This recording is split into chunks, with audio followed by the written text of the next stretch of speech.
and welcome to the Coralville Public Library. My name is Allison Ames Gallstead, and I have the pleasure of serving as the director here at the library. The Engle Prize presentation is perhaps my favorite event of the year that we host here. And I'm so happy you could all join us this year. The Coralville Public Library Foundation will be hosting a reception afterwards, so please join us for that, for a little food, a little wine, and conversation, and linger a bit after the event here. The Paul Engle Prize is made possible through the generous support of the City of Coralville. The City of Coralville is an enthusiastic supporter of the UNESCO City of Literature, and we are particularly proud to sponsor the Paul Engle Prize and host this event each year. This has been a wonderful partnership for us and for our community. It's really a special event. I also have the honor of serving on the City of Literature Board of Directors. And on behalf of the board, I'd like to say how grateful we are to have Joan Kenyon at the helm as our executive director. Please join me in welcoming John to the podium to tell you a bit more about the prize itself and this year's esteemed recipient.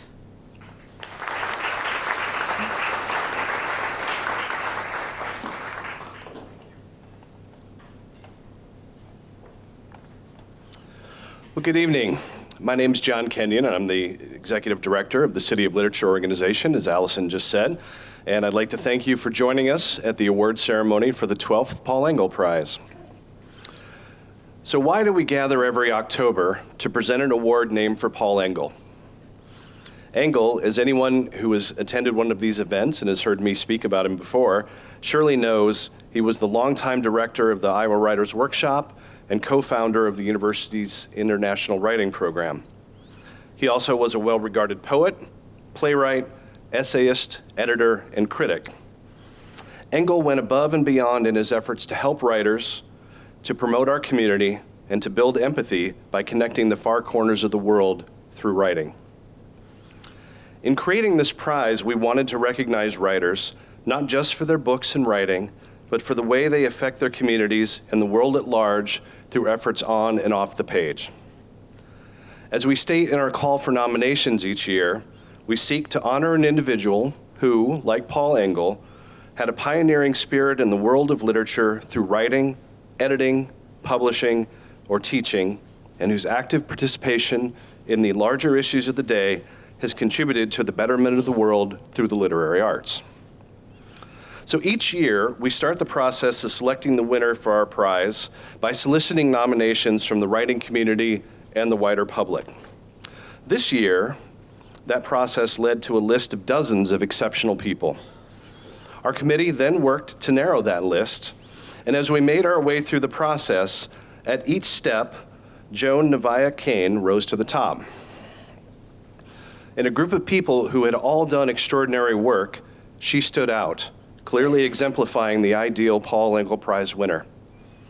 Our committee selfishly looked forward to the opportunity to meet this talented, engaging writer, and can say that it was certainly worth the wait.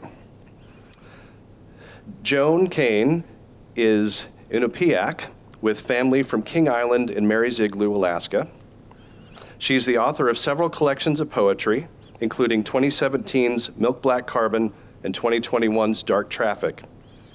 Her essays, poems, and short stories have been published widely, and she is the recipient of several awards, including the Whiting Writers Award, the Donald Hall Prize in Poetry, the National Artist Fellowship from the Native Arts and Cultures Foundation, the American Book Award, a Guggenheim Fellowship, and now, to add to the list, the Paul Engle Prize.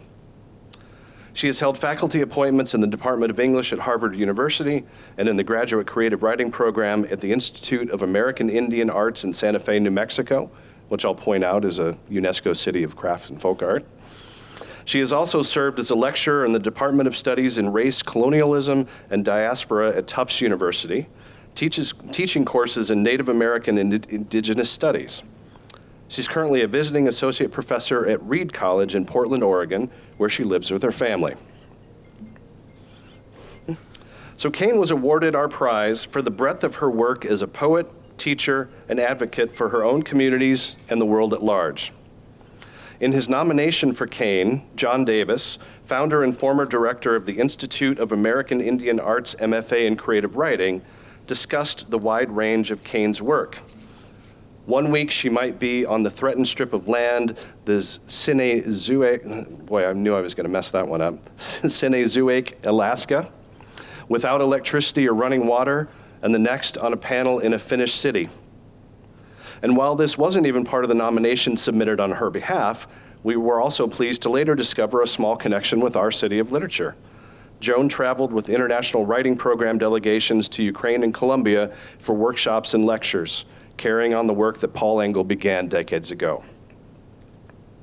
So this prize includes a $25,000 award and one-of-a-kind artwork created by M.C. Ginsberg.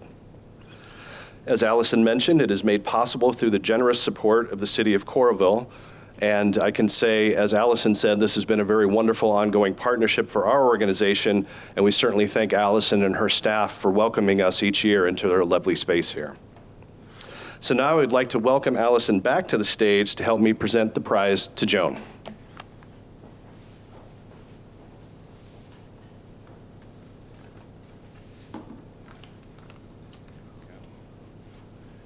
And Joan, if you'd like to join us up here.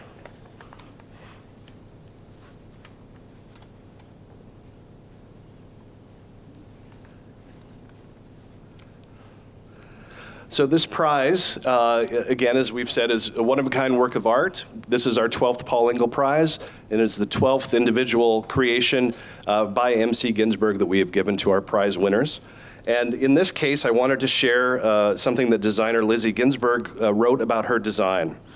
She said, "I read Kane's poem Compass, and it resonated with me as a mother with a new baby.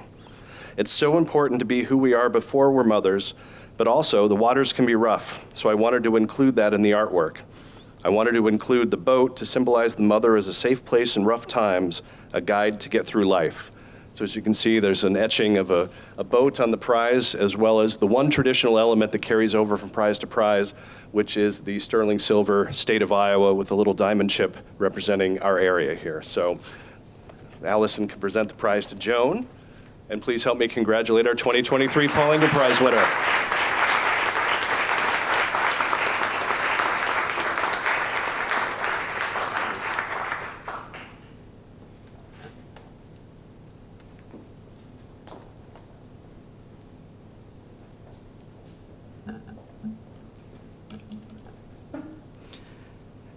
Oh.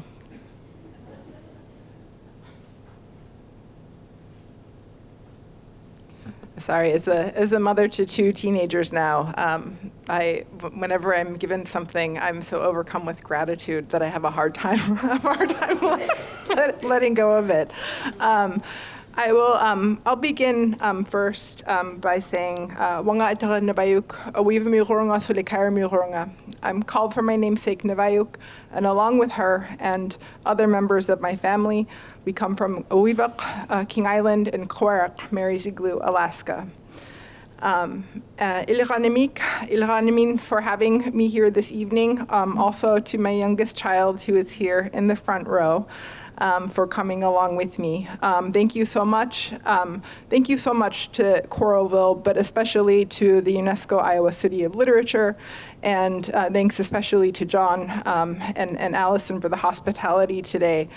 It's not often that I get to travel anymore these days, and I'm really grateful now for the opportunity. I also want to offer a quote that has remained with me especially in the last 5 years or so, from an elder from our community who has passed on, Aloysius Picoana, and the Inupiaq is Isilia Nailat Nanek Dosik Kukumazina Mantavramunga Epqua Awivamut Daemana Epqazortut, which in English is, they did not get cold just as long as a single oil lamp was burning. For that reason, the King Islanders were able to survive. And I think about this quote, and I thought about it quite a bit in the last couple of years. My children and I moved to Cambridge, Massachusetts in the summer of 2019 from Alaska, bringing with us in our suitcases the things that we owned, everything that we had, and thought we would be in Cambridge for 1 year. And then 1 year turned into a pandemic, and it was just in August that we were able to move back to the West Coast, where we have lived and have visited my mom, who's been in hospice since June.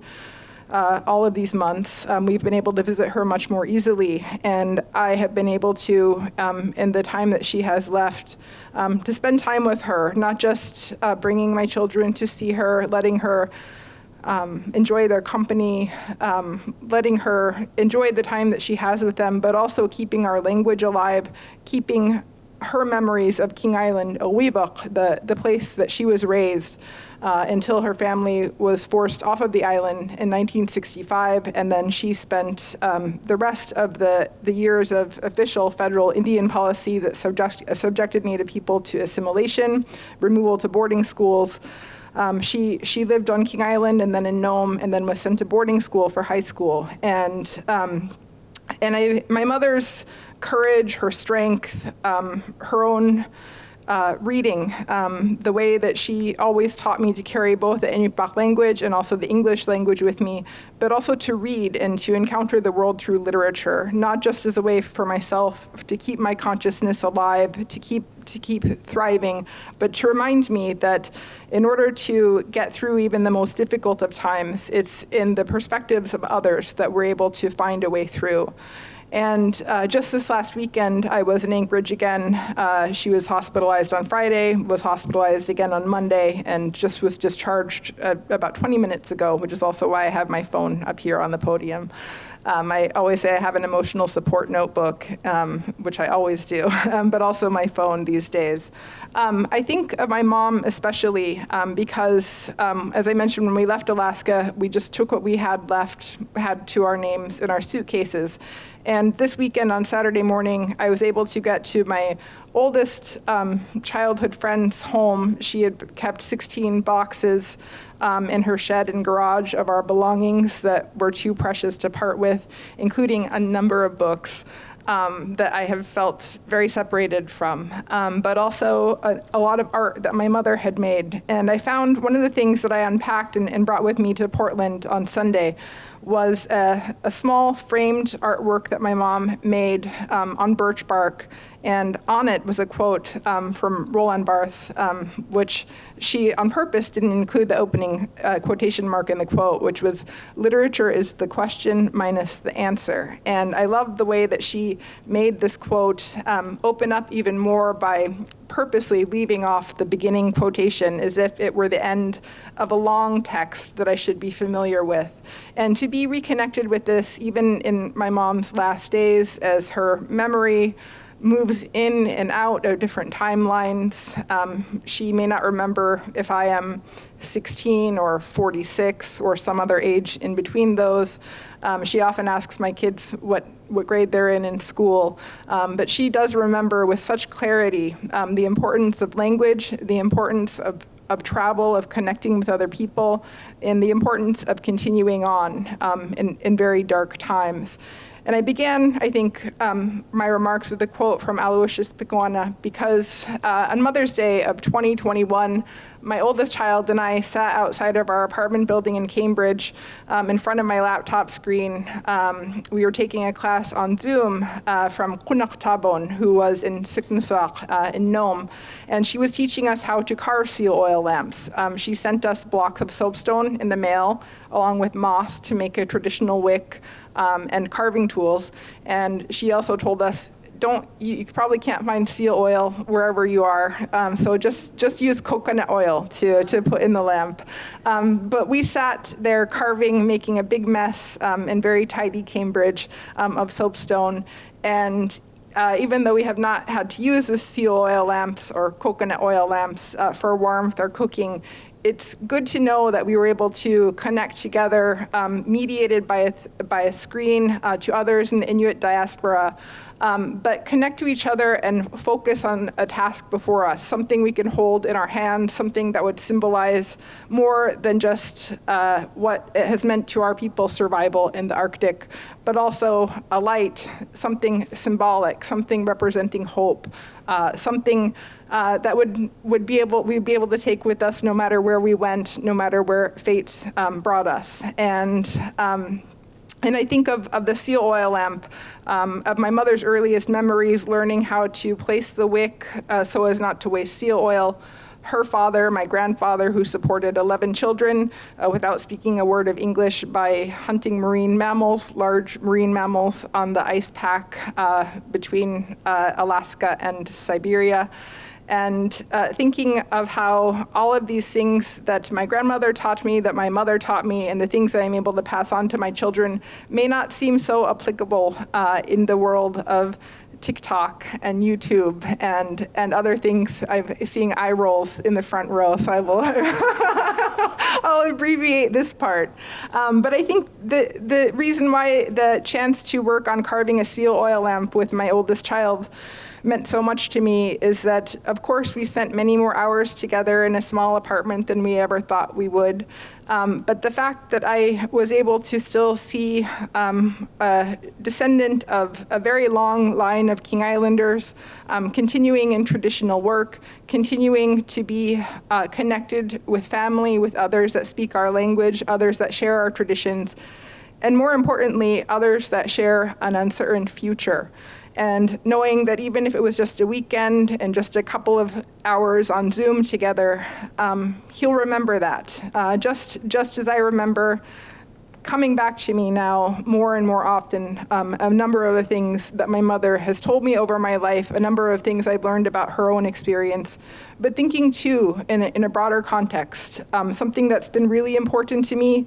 Of course, in the last 10 years since the MFA program at IAI was founded, but increasingly, when I think about global issues facing Indigenous people, not just in the Arctic, but elsewhere, is the importance of being able to,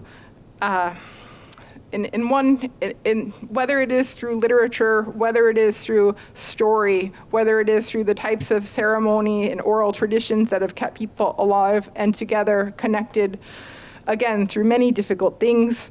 I think it was the carving of the lamp and being able to work with one of my children and work with my children. We talk about these kinds of things a lot. When an image becomes a symbol and when a symbol becomes a part of a larger narrative, a larger structure, a larger story, a larger part of the human experience that we can identify with and hold on to, maybe represent in some way when language does the job that we are asking of it. And I think of that lamp tonight. I think of the very uncertain world that children now face. I think of the responsibilities that I have, not just to my kids, but to others. I think of the responsibility I have to my own family, to global Indigenous communities, and thinking of the kinds of solidarities and the shared hope for peace, for the shared hope for literature of the future, and again, for a shared future that we can focus on. And so with these things in mind, with these disparate things, and backtracking quite a bit from the rabbit hole that I was going to go down about TikTok and YouTube, and Nintendo also being a good mother to my kids for the past couple of years. I will say I am really grateful to be here. And my mom, when I was in Anchorage this last weekend with her, was very proud to tell people of the work that I do and of the fact that I would be here tonight. And so I'm very grateful. I'm honored to be considered a part of Paul Engle's legacy. I'm honored as well to be recognized along with the other Paul Engle Award recipients. It's very, very meaningful to me, and not just as a mother, not just as an Indigenous woman, and not just as someone who is resisting the urge to pick up my child's pamphlet on the floor.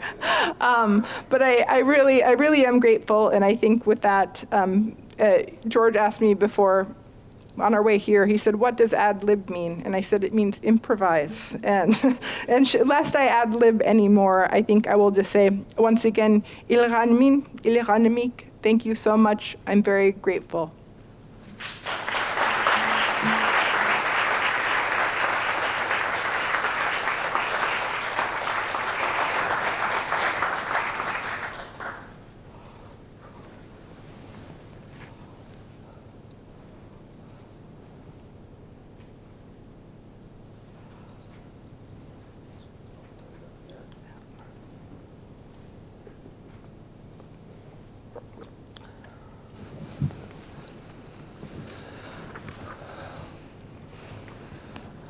Right.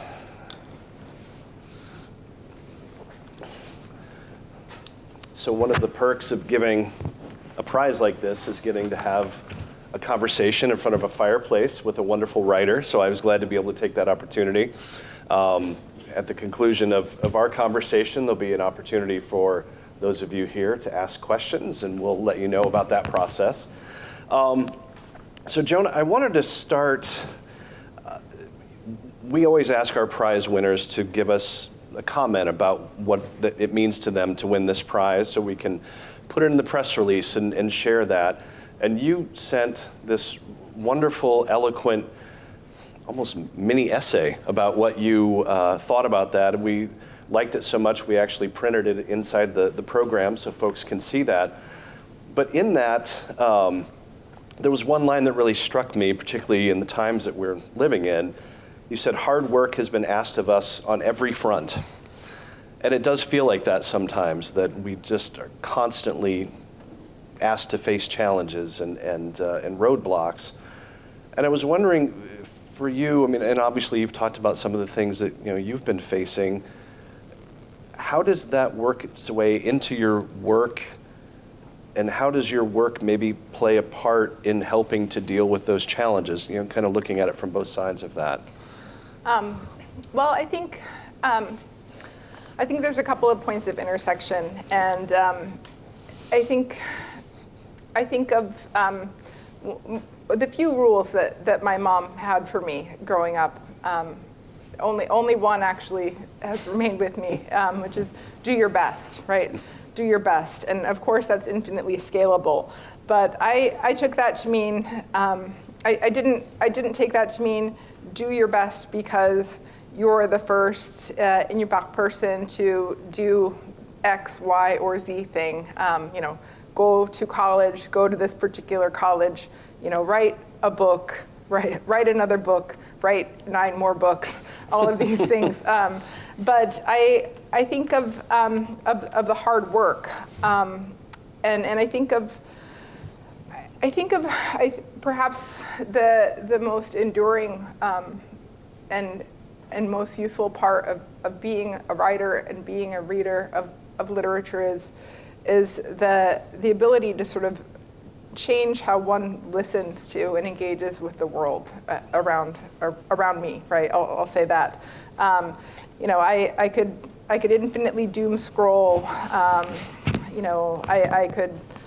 I could sit back and learn of the things at a great distance that Sami relatives are experiencing, say, when it comes to their homelands in the Arctic, when it comes to the shared documentation and narratives of climate change and the disproportionate impact in the Arctic regions of our own tribal communities in the United States that still lack critical infrastructure such as running water, electricity. What it meant to found and teach in a low residency MFA program that took at its core some of the very same workshop principles and structures that made Paul Engle's work so important and so viable globally, and how, along with other Indigenous faculty members, thinking about the workshop model and using the MFA program and writing as a way to connect people at a table, rather to increase and magnify and amplify the distances between people, between subjects.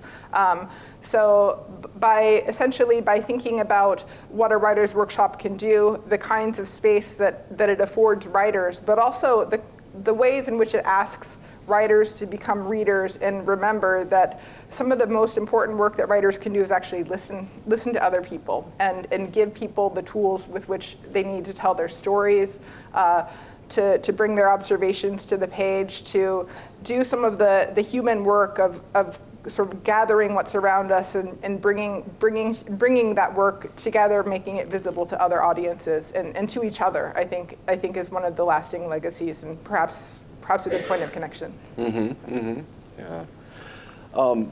That's a good tie-in, because I wanted to talk a little bit about Paul Engle. In your comments, you also were saying, that you reflect on the legacy of Paul Engle and the remarkable ways in which one literary life and its works can alter and challenge public discourse and inflect even the most private of ruminations. And obviously you are living one of those literary lives and doing things to alter and challenge the public discourse through your work. Is that something that motivates you to have that as a work?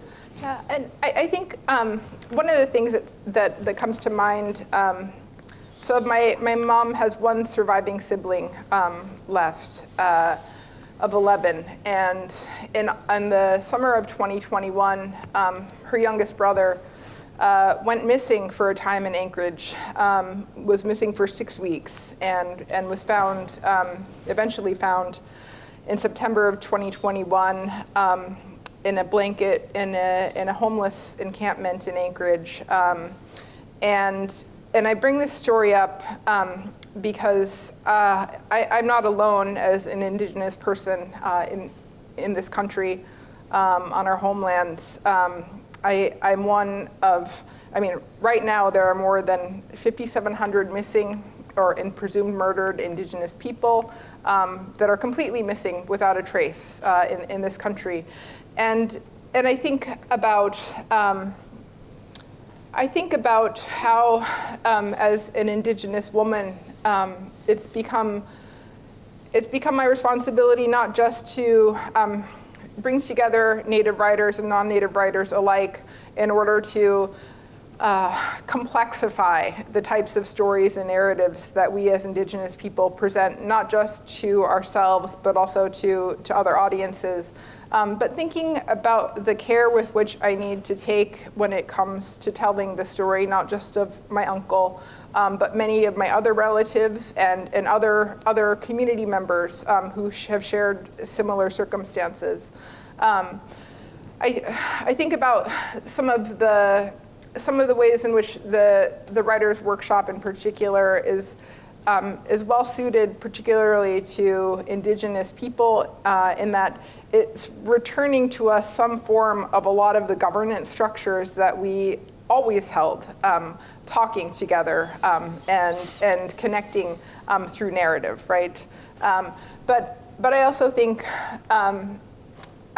that I've seen this sort of replicated, not just on some of the travels that I had been able to take with the International Writing Program, but other work I've done in the world with Indigenous communities. And it's become increasingly unfamiliar to us as people to connect over story or over anecdote. And thinking about the ways in which I'm always working to kind of make connection possible and make even story something that can transform not just the shape that it takes, but the shape that it gives our lives as we tell these stories and share them with others. Mm-hmm, mm-hmm. So some of it is as important, or it's as important to tell your own story as it is to help other people tell their own stories as well and get all of the stories out there, it sounds like. Yes, and also so that not only so that people can see themselves, represented or reflected in literatures, but also, almost as a way to show how much work there is left to do. Of course, especially for Indigenous literature in this country, it's been a great time to be Indigenous. We have so many more authors who have visibility, who are finding the resources they need in order to write, to do their work, but also to be in community. And increasingly, that community is not the sort of stereotypical idea of community that many people think of when they think of indigeneity, which is by far more so than people who continue to live on reservations in the lower 48 or the contiguous 48, or those of us who live on our native lands in Alaska and Hawaii. Many of us are urban. Many of us are part of a large diaspora of Indigenous people. But it's also to find the types of narratives and find the sort of artistic approaches that actually remind us that our greatest strength is in our imagination. That is, there is, of course, the work of representative literature, of work that responds to the need to have the human story be more inclusive.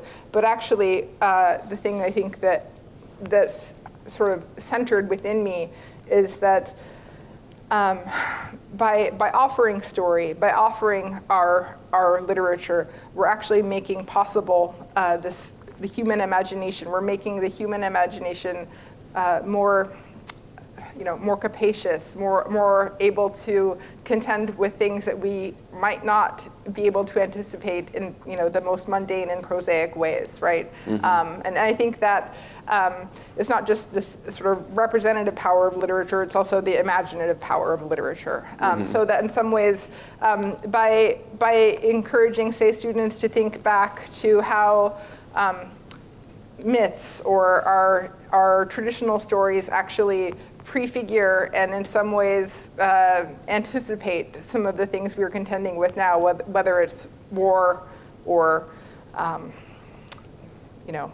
pandemics, things of that nature. So there's something that's not just in the representative power, but also in the imaginative power that I think is very close to me. Mm-hmm.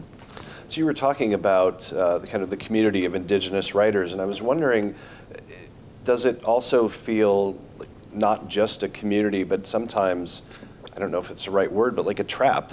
Like Indigenous writers are expected to write about Indigenous experiences in a way that people in other demographic areas maybe aren't. Yeah, it can. I think more so for those that write fiction, right? That write fiction and are writing a lot of nonfiction. I think it's less so. In April, for instance, worked with collaborators and colleagues of mine in Finland to gather Indigenous writers from the Arctic together, and we didn't explicitly set out sort of with themes, but after spending 2 days together with about 50 of us from all over the Arctic, we realized all of our work really constellated around themes that were quite universal, very global, right? Climate change being first and foremost among them, but this sense too of what can we do in the face of despair and tragedy. I mean, how can literature respond to this? When is it appropriate to turn to the page, right? In terms of addressing or reconciling not just history, but thinking towards the future and our shared responsibility in the present. I think this question of whether or not Indigenous literature is a trap or not, that's a challenging one, and I think it's one.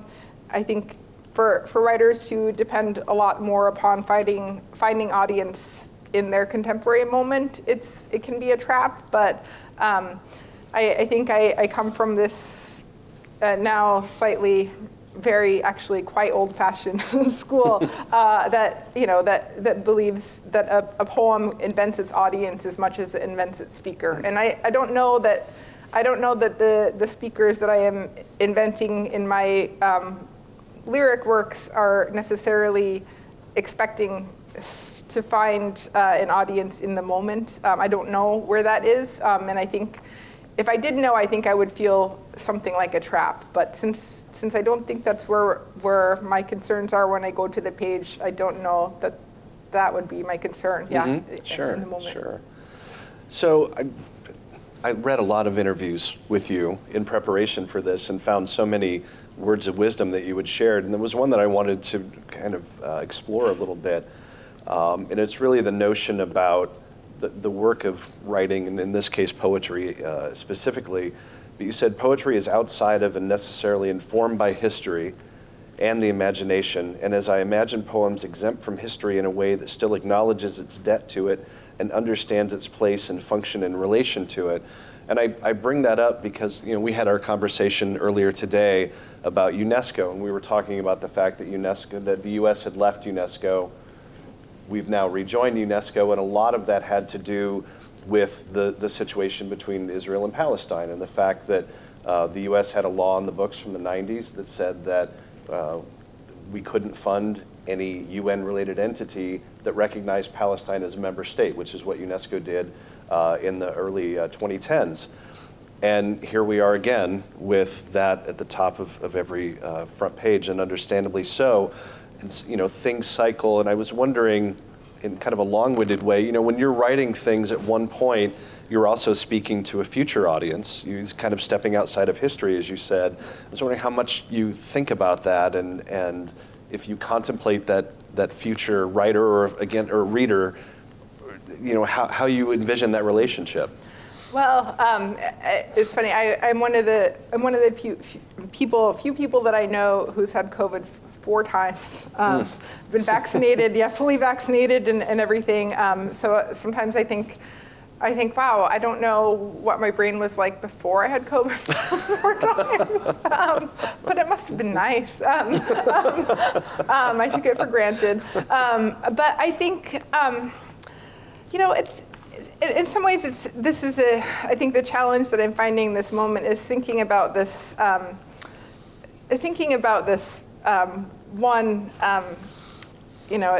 it's rare that I have any of my children with me, much less right in the front row, ready to give me their takes on things. So I'm a bit more anxious than usual, but also thinking about this constant, impulse that I have, and when I work with students, whether they're undergraduate students or graduate students, and they say to me, I don't think I'm a writer. Actually, I really don't feel like I'm a writer. I always say to them, that's how you actually know that you probably are a writer. If you have this sort of doubt, and if you have this sort of awareness, and this fear, this sort of self-criticism that what you're doing isn't actually the work of being a writer, at least you know then that you have a lot of work to do ahead of you, and it's in that, accepting that work, and also being aware of the ways in which you have to grow and continue to work to be a writer.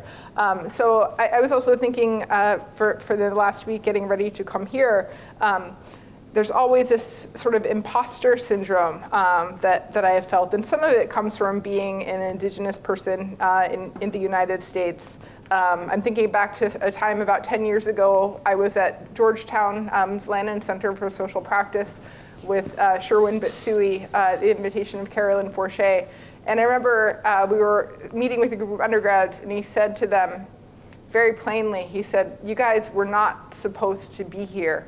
And I realized in that moment what he meant was it wasn't within the sort of intent of Georgetown University to have 2 Indigenous people in a room full of non-Indigenous people speaking about our literature, our experience, how our work, Sherwin's work in particular, might have more in common with Hart Crane than, say, a writer, another Native writer like Lolly Long Soldier, for instance.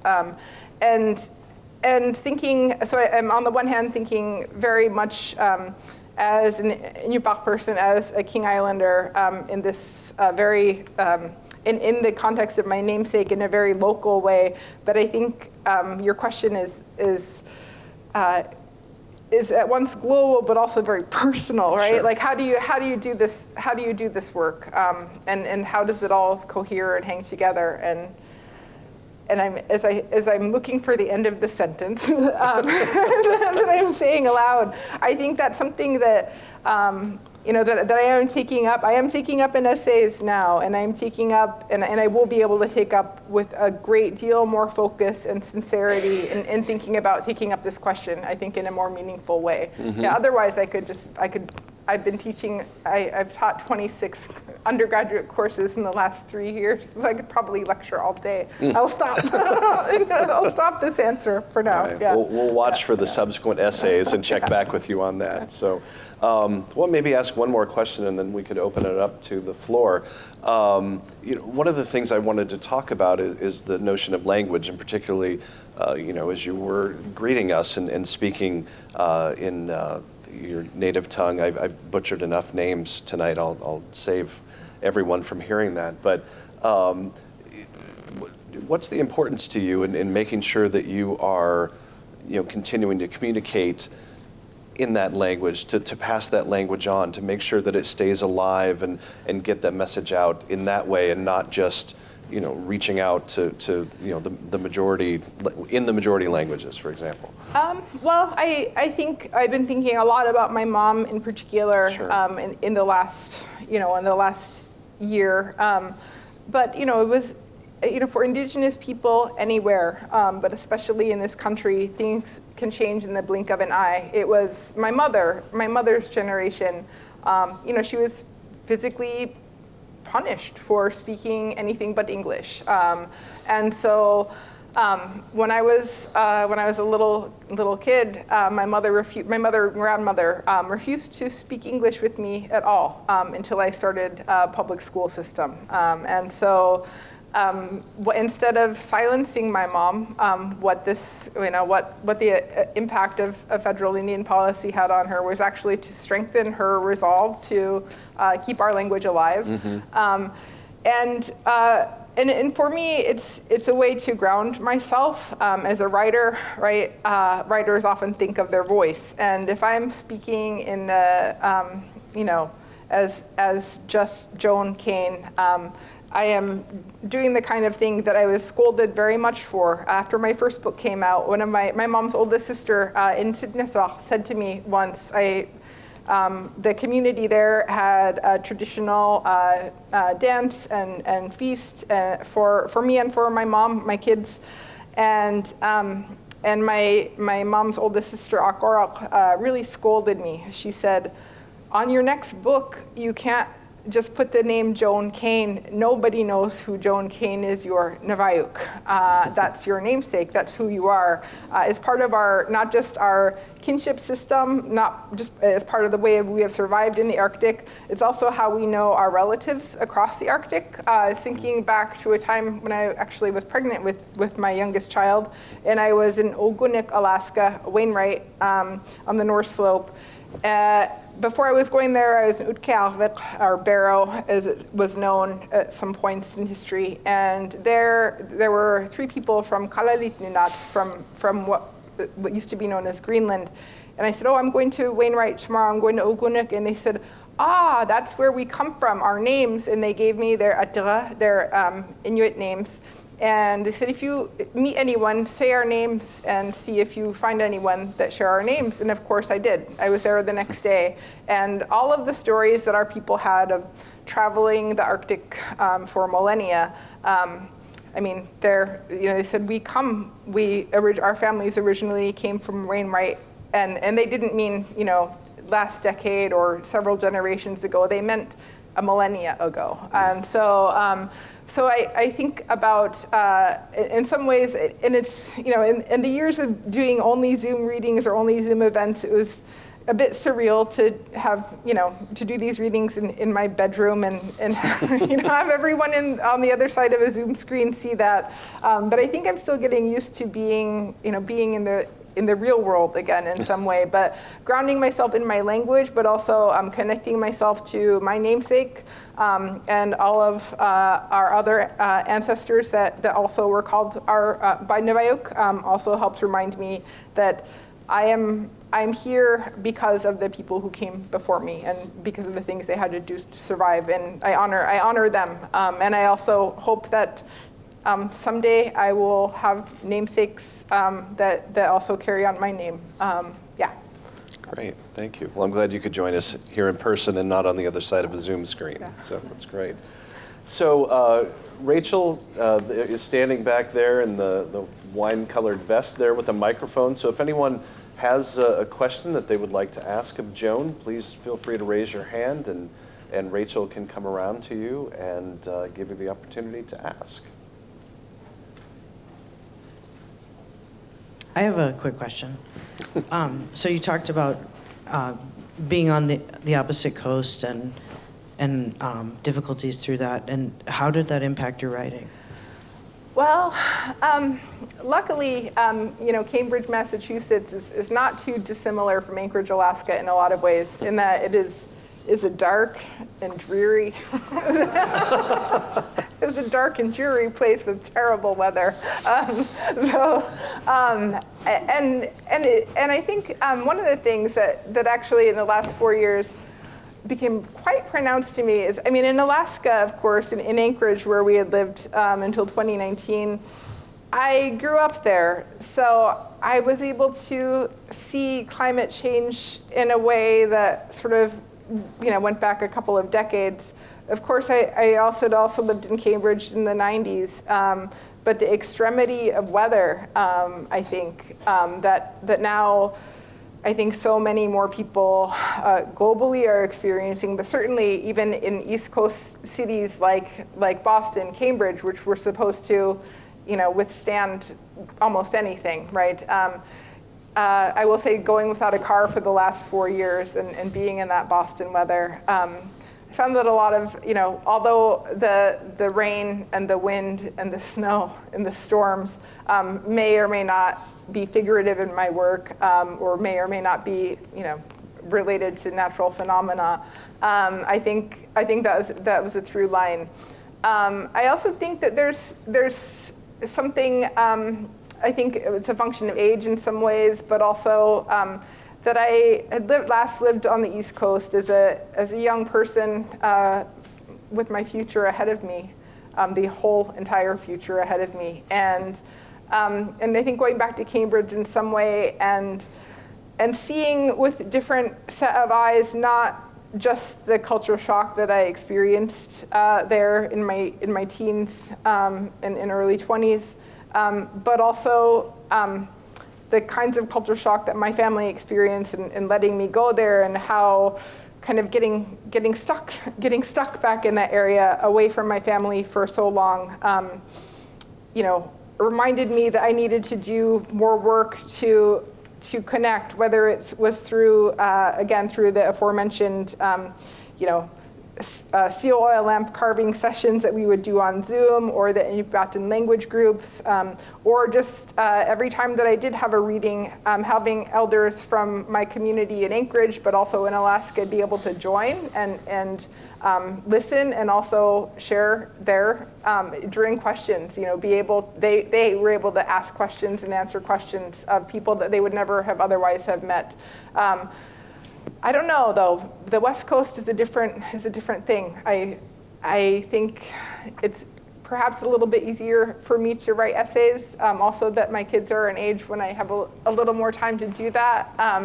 But I think this difference between the big city and the screen is something that I'm mediating in my work, I guess, as time goes on. Great, thank you. Anybody else? Yeah, we've got one back here. Could you tell us a bit more about your journey to becoming a writer and a poet? For example, did you always want to from the time you were a kid? I didn't always want to. I think I probably knew I was cursed from a pretty young age, though.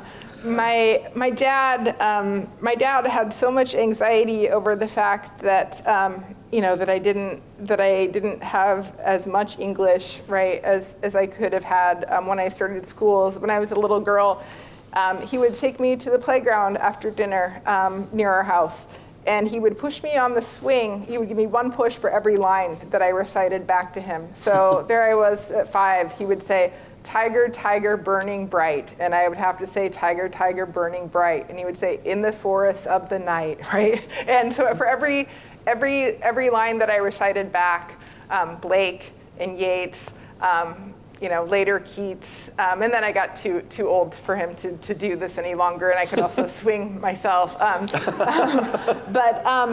But it was also at an early age that after my grandmother passed away, the University of Alaska Press published a book called King Island Tales, which on the one page were all of these stories and recordings of interviews that she conducted along with other elders in Inupiaq. And then on the facing page was the English translation. So it was, there's not very many bilingual Inuit to English books, but I felt that I'd had this Rosetta Stone. It was also lineated, so that every 5 lines or so had a number, so that I had somehow, in a very practical, physical sense, this, is a sort of a how-to book, right? Given to me it was published in '83, so from a very early age. But writing was something that I always kept to myself. I was an avid reader, really escapist reader from an early age. But I think it was only after I got into Harvard when I was 16 years old and decided that I really wasn't ready for it, and took some time to work in retail, working as a courier, working as a outreach worker to homeless youth in Anchorage, and in the 90s, and I worked a lot of jobs, and I realized in that time that if I had the chance to go to college, I better do it. And I tried to read a book a day in those years, and actually realized that I wanted to become a writer after seeing that not everybody has a chance to go to college, not everybody has a chance to study and study the things they want to study. So it only kind of struck after I had been an undergraduate for a couple of years. Then I went back to Alaska. I worked in journalism. I worked producing national native news every day for broadcast, 291 stations, 5 minutes a day. And it was in that year, in trying to sort of get all of these news stories from across Indian country, native communities in the United States and Canada, that I realized 5 minutes a day wasn't enough, and that I wanted to take some time to figure out writing. Writing as a practice, writing as a way of contextualizing my own humanity and the humanity of others, that I realized, okay, I need to go to an MFA and learn how to tell stories, and do it in a way that's not in just a 5-minute newscast way. So. Probably have time for one more question if anyone else has one. Looks like one in the back.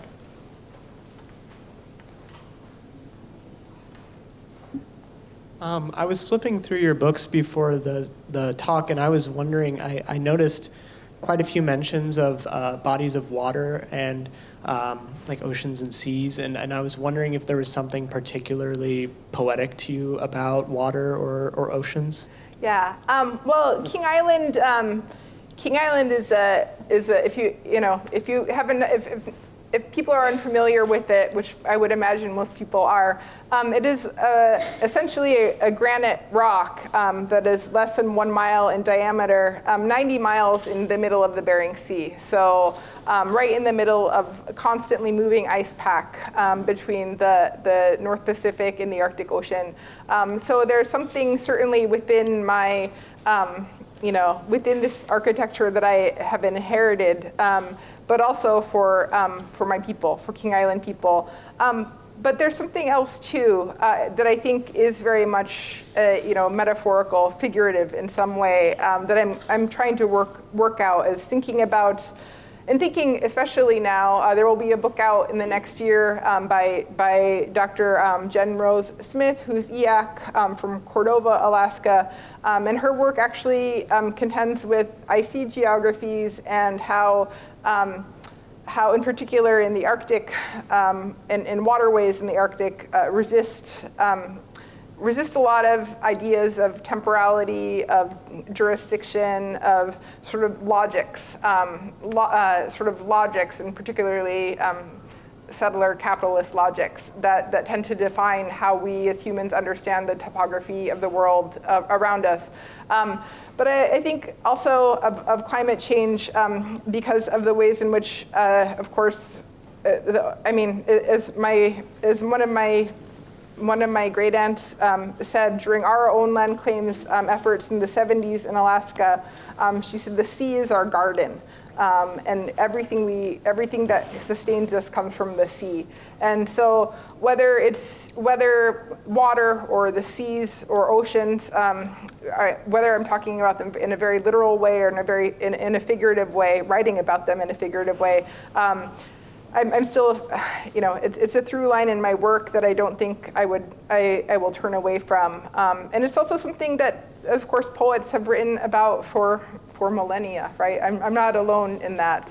And so I think that's something that as a poet, is sort of, trying to give order and meaning to the world around us. It's something, water, the oceans, how we navigate them, how communities are connected by or isolated by water, how we're connected to our more than human relatives through water is something that definitely doesn't go away in my work. Great. Well, I think that's all the time we have for this evening's conversation. So please help me once again to congratulate Joan for her prize.